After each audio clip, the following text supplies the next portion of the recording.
Molecular biology is the study of molecular basis of biological activity in cells.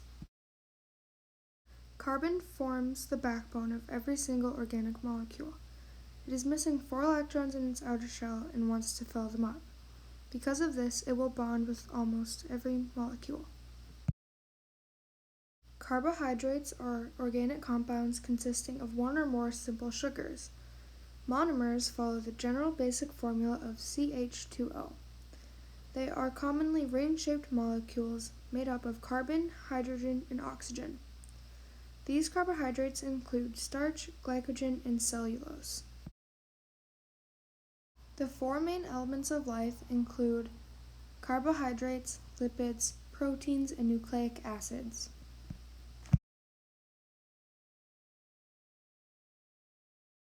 There are 3 main kinds of lipids: triglyceride, phospholipids, and steroids. Triglyceride are fats, which are solid at room temperature, and oils, which are liquid at room temperature. Next are phospholipids. They contain a phosphate group, and they make up the main component of cell plasma membranes.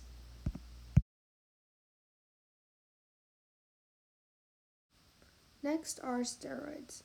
Steroids are a class of lipids, and they are considered a lipid because they are hydrophobic and insoluble in water.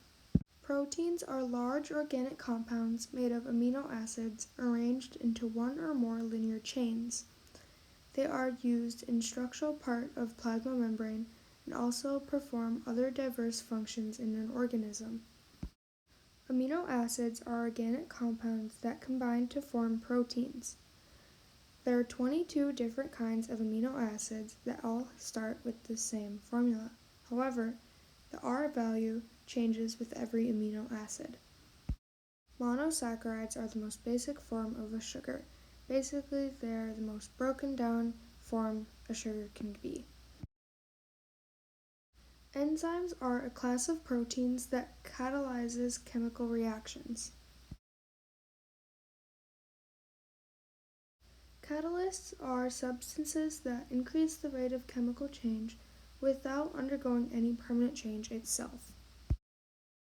Anabolism is when 2 glucose molecules bond together, and from this reaction water is released because on the left side the carbon would usually bond to an H and an OH, and the one molecule on the right, the carbon would bond to an H and an OH as well. However, when the 2 bond together, the 2 carbons connect to the O, and because of that, water is released.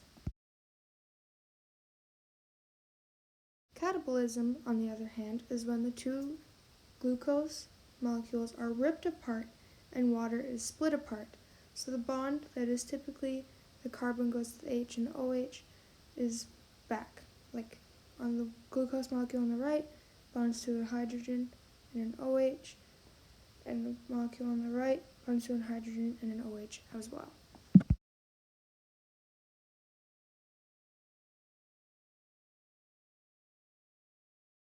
Metabolism is the process of enzyme reactions in a cell or organism. Urea is the chemical in your pee, or just put it simply, it's pee water. Right here, I am writing down the structural formula for a fatty acid.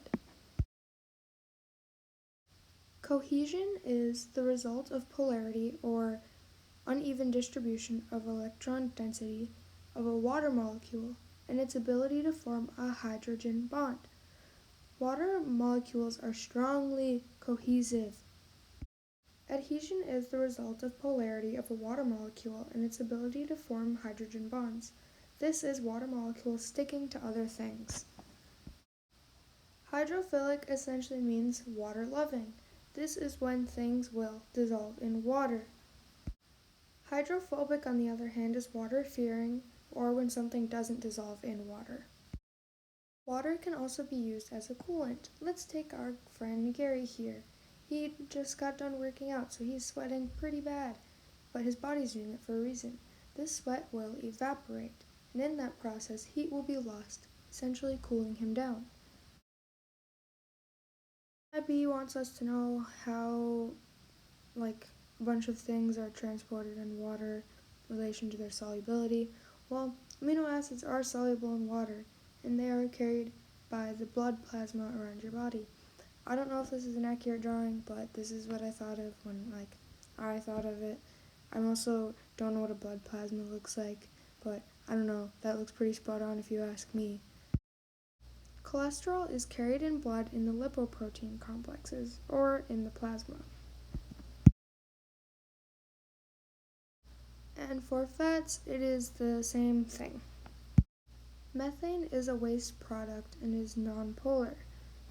There are also methanogenic prokaryotes, I don't remember how to say that, which are found in swamps, wetlands, and also waste dumps. Glucose is going to be the first monosaccharide we talk about. Glucose is a sugar. It fuels respiration and forms the base unit for many polymers. Galactose is another monosaccharide with the same formula as glucose but tastes less sweet. It is most commonly found in milk and also some cereals. Fructose is a pentose sugar, which means it has a slightly different structure than the other two we've mentioned. It is most commonly found in fruits and honey, and it is the sweetest naturally occurring carbohydrate. Ribose is going to be the last monosaccharide I talk about, and it is also pentose sugar like fructose. It forms the backbone of all RNA. The first disaccharide I will be talking about is maltose. It is formed when two glucoses come together, and those two glucoses produce maltose and water.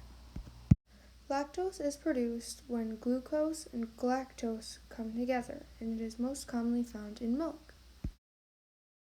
Sucrose is essentially table sugar. It is formed when glucose and fructose come together. The first polysaccharide I will talk about is cellulose. These link glucose and form straight chains. These are found in trees and other plants. Starch is amylose and amylopectin. It is repeating glucose units. Amylose is unbranched, meaning it stays straight, and amylopectin is branched, meaning it bends. There are two kinds of unsaturated fats. The first are cis isomers. They are very common in nature and they bend, so that means in the chain they form the little cup for the bond. The next kind are trans isomers. They are very rare in nature and tightly packed together. These don't bend, which means at the bond it kind of looks a little bit off. And this is what I was talking about. You see on the top there's a cup for the bond, and on the bottom there isn't. The biggest health risk of trans fats and saturated fatty acids is coronary heart disease. This is when your arteries become blocked by fatty deposits, your blood clots, and this leads to heart disease. Energy storage. Glycogen is a medium-term energy storage, and this stores sugars in your liver and muscles. Glucose, on the other hand, is for immediate use. This is used in respiration or converted to glycogen or fat. Here I'm just sketching what the different fatty acids look like. If it's saturated, there's no bonds. It's just chilling. If it's monosaturated, there is one bond, which means there's only one bar there. And then polysaturated is when there's multiple bars and bonds. Another thing IB wants us to be able to do is calculate the BMI, which is simply it's the mass over height squared. It's really simple, it's not super hard. Lastly, energy is released in cell respiration per grams of lipids is double that of carbohydrates and protein. Lipids add 1/6 as much to your body mass as carbohydrates. This is shown in the equation I'm writing out here. This is basically showing that lipids are more suitable for long-term energy storage than carbohydrates. That is all I have for Chapter 2, Lesson 1 through 3. I hope that made sense, and thank you for watching.